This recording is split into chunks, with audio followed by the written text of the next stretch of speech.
Hello everyone, আসসালামু আলাইকুম। Diploma ক্লাসরুমে তোমাদের সবাইকে স্বাগত জানাচ্ছি। আশা করি তোমরা সবাই অনেক ভালো আছো। আজকের ভিডিওতে আমরা পলিটেকনিক ফিজিক্স 1 এর খুবই গুরুত্বপূর্ণ একটা চ্যাপ্টার নিয়ে আলোচনা করব, সেটা হচ্ছে ষষ্ঠ অধ্যায় অভিকর্ষ এবং মহাকর্ষ।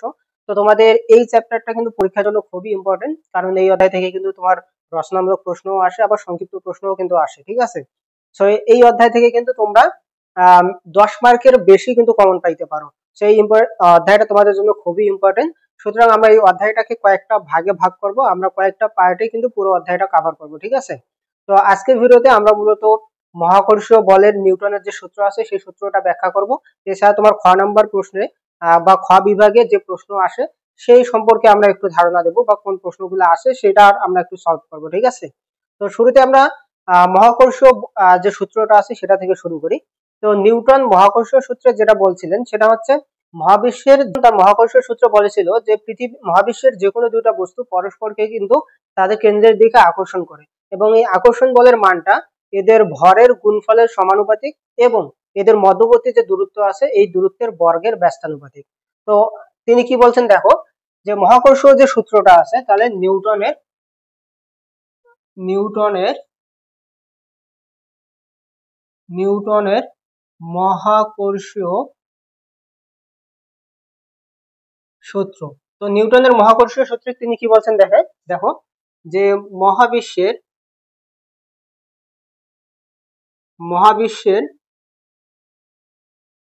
যে কোনো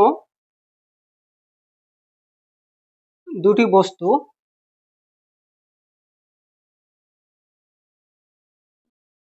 পরস্পরকে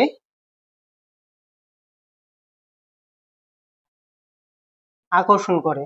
তো এই আকর্ষণ বলের মান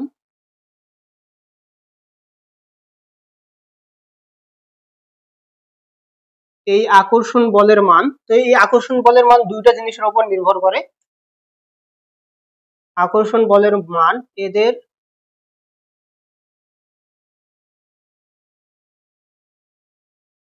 ভরের গুণফলের সমানুপাতিক, এবং মধ্যবর্তী দূরত্বের বর্গের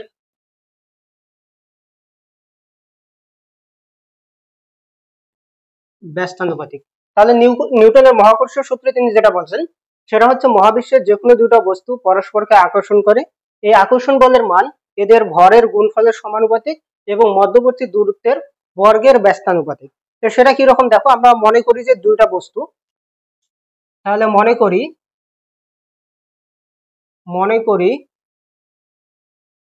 দুটি বস্তু m1 ও m2, এবং এদের মধ্যবর্তী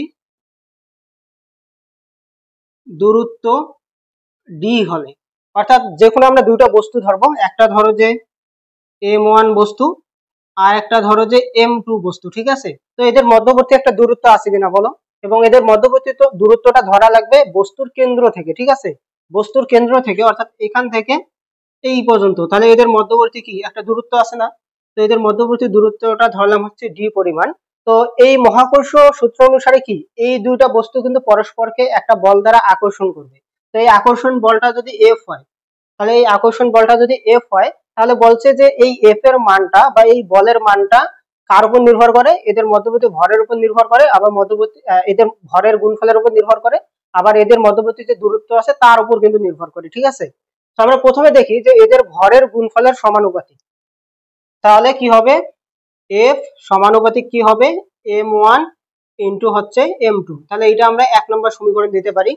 এরপর দেখো যে F সমানুপাতিক আমরা কি দিতে পারি, দেখো এই যে মধ্যবর্তী দূরত্বের বর্গের ব্যস্তানুপাতিক। সো ব্যস্তানুপাতিক যদি হয় তাহলে 1/d, যেহেতু বর্গ বলছে তার মানে কি হবে?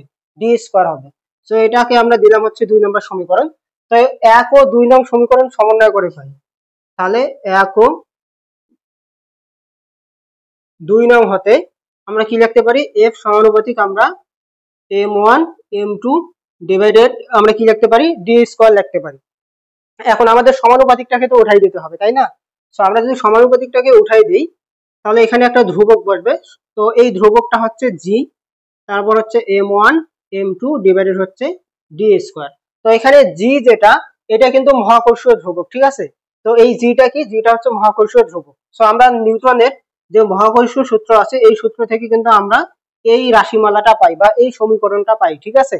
তো এইটা হচ্ছে মহাবিশ্বের যে কোনো দুইটা বস্তুর ক্ষেত্রে তাদের মধ্যকার যে আকর্ষণ বল, সেই আকর্ষণ বল নির্ণয়ের সূত্র হচ্ছে এটা। তো তোমাদের হয়তো তোমার ওই যে নিউটনের মহাকর্ষীয় সূত্র যেটা আছে এটার ব্যাখ্যা চাইতে পারে খ বিভাগের মধ্যে। তো যদি ব্যাখ্যা চাই তোমরা এইটা লিখে দিবা। আর এমনও হইতে পারে যে তোমার খ নাম্বারে, খ বিভাগে কিন্তু একটা প্রশ্ন বহুবার আছে যে প্রমাণ করো যে জি এর মানটা বস্তুর ভরের উপর নির্ভর করে না। তো এটা কিভাবে প্রমাণ করবা দেখো। তো এখানে আমরা দুইটা বস্তু, মহাবিশ্বের যে কোনো দুইটা বস্তু কিন্তু নিছি। তো মহাবিশ্বের মধ্যে কিন্তু পৃথিবীও পড়ে, আবার পৃথিবীর যে কোনো বস্তুও কি মহাবিশ্বেরই কিন্তু অংশ। তো আমরা দুইটা বস্তুর মধ্যে যদি একটা পৃথিবী নেই, তাহলে ধরো যে আমরা একটা পৃথিবী নিলাম এবং এই পৃথিবীর ভূপৃষ্ঠের উপর, তাহলে পৃথিবীর ভর কি, পৃথিবীর ভর হচ্ছে বড় এম। এবং এই পৃথিবীর ভূপৃষ্ঠে যদি আমরা একটা বস্তু নেই, তো ধরলাম যে এই বস্তুটা হচ্ছে ছোট এম।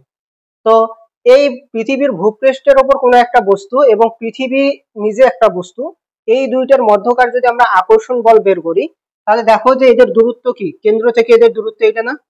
তাহলে পৃথিবীর কেন্দ্র থেকে ভূপৃষ্ঠ পর্যন্ত যে দূরত্ব, এটা তো পৃথিবীর ব্যাসার্ধ, তাই না। তো এটাকে আমরা প্রকাশ করি কি দ্বারা, বড় আর দ্বারা কিন্তু প্রকাশ করি। তাহলে দুইটা বস্তু, একটা হচ্ছে ছোট এম, একটা বড় এম, এবং মধ্যবর্তী দূরত্ব হচ্ছে আর। তো এইটা যদি হয় তাহলে এদের আকর্ষণ বল কি হবে, আকর্ষণ বল হবে কি জি ইন্টু বড় এম ছোট এম ডিভাইডেড হচ্ছে কি আর স্কোয়ার, এটা হবে, তাই না। আচ্ছা, এরপর দেখো যে এফ সমান, আমরা নিউটনের দ্বিতীয় সূত্র থেকে আরেকটা সূত্র পাই, সেটা হচ্ছে এফ সমান এম এ, বা এফ সমান আমরা কি লিখতে পারি, এম জি কিন্তু লিখতে পারি, ঠিক আছে। তো আমরা এখানে কি লিখবো, এম জি লিখবো। তাহলে এফ সমান আমরা এখানে কি লিখতে পারি, এম জি লিখতে পারি ইজ ইকুয়াল জি ইন্টু বড় এম ছোট এম ডিভাইডেড হচ্ছে আর স্কোয়ার। তো এখানে দেখো যে এই এম এবং এই এম কাটা, সুতরাং জি ইকুয়াল আমরা লিখতে পারি, তাহলে ছোট জি ইকুয়াল লিখতে পারি জি এম ডিভাইডেড হচ্ছে আর স্কোয়ার। তাহলে দেখো যে এই রাশিটা কিন্তু চলে আসে জির মান নির্ণয় করার জন্য। তো এখন আমাদেরকে দেখতে হবে যে জির মানটা আসলে কার উপর নির্ভর করে। তাহলে এখানে যে জি আছে, এই জিটা হচ্ছে মহাকর্ষীয় ধ্রুবক, এটা হচ্ছে কনস্ট্যান্ট, মানে এর একটা নির্ধারিত মান থাকে। তারপর হচ্ছে এম হচ্ছে পৃথিবীর ভর, পৃথিবীর ভরও তো নির্দিষ্ট থাকে, তাই না। তার মানে, হচ্ছে জি এবং এম এই দুইটাই হচ্ছে কনস্ট্যান্ট, এই দুইটাই কি কনস্ট্যান্ট। তো এই দুইটাই যদি কনস্ট্যান্ট হয় তাহলে পরিবর্তনশীল কোনটা, পরিবর্তনশীল অবশ্যই হচ্ছে আর, অর্থাৎ পৃথিবীর ব্যাসার্ধ। এইটাকে, বস্তুটাকে যদি তুমি আরেকটু উপরে ওঠাও, তাহলে কিন্তু মধ্যবর্তী দূরত্বের পরিমাণটা কিন্তু বেড়ে যাবে। তো তখন কিন্তু জির মানটা আবার কমে যাবে। তার মানে জির মানটা এখানে নির্ভর করা হচ্ছে মধ্যবর্তী দূরত্বের উপর, বস্তুর ভরের উপর কিন্তু এখানে নির্ভর করে না, ঠিক আছে। তো এইটা কিন্তু তোমার খ নাম্বারে এই প্রশ্নটা আসতে পারে যে দেখাও যে অভিকর্ষীয় ত্বরণের মানটা বস্তুর ভরের উপর নির্ভর করে না। তো যদি এইরকম প্রশ্ন আসে তোমরা এইভাবে এটা সমাধান করে দিবা। আর যদি তোমাদেরকে বলে যে নিউটনের মহাকর্ষীয় সূত্রটা ব্যাখ্যা করো, তো তখন কিন্তু তোমরা এই যে ব্যাখ্যাটা আছে এই ব্যাখ্যাটা দেবে, ঠিক আছে। তো আজকের ভিডিওতে আমরা এই পর্যন্ত আলোচনা করলাম। পরবর্তী ভিডিওতে আমরা মুক্তিবেগের রাশিমালা, তারপর হচ্ছে তোমার ভূমি থেকে এইচ উচ্চতায় জি এর মান নির্ণয়ের যে রাশিমালা, এইগুলো আমরা প্রতিপাদন করব। তো আমরা যেহেতু সবকিছু ফ্রিতেই দিচ্ছি, তোমরা একটু কাইন্ডলি আমাদের যে ভিডিওগুলো আছে এই ভিডিওগুলো তোমাদের ফ্রেন্ডদের মধ্যে শেয়ার করে দিবা, যাতে তারাও আমাদের এই ভিডিওগুলো থেকে উপকৃত হয়। তো আজকের ভিডিওতে এই পর্যন্ত, দেখা হবে পরবর্তী কোনো ভিডিওতে, পরবর্তী কোনো চ্যাপ্টার নিয়ে। সেই পর্যন্ত সবাই ভালো থাকো, সুস্থ থাকো। আল্লাহ হাফেজ।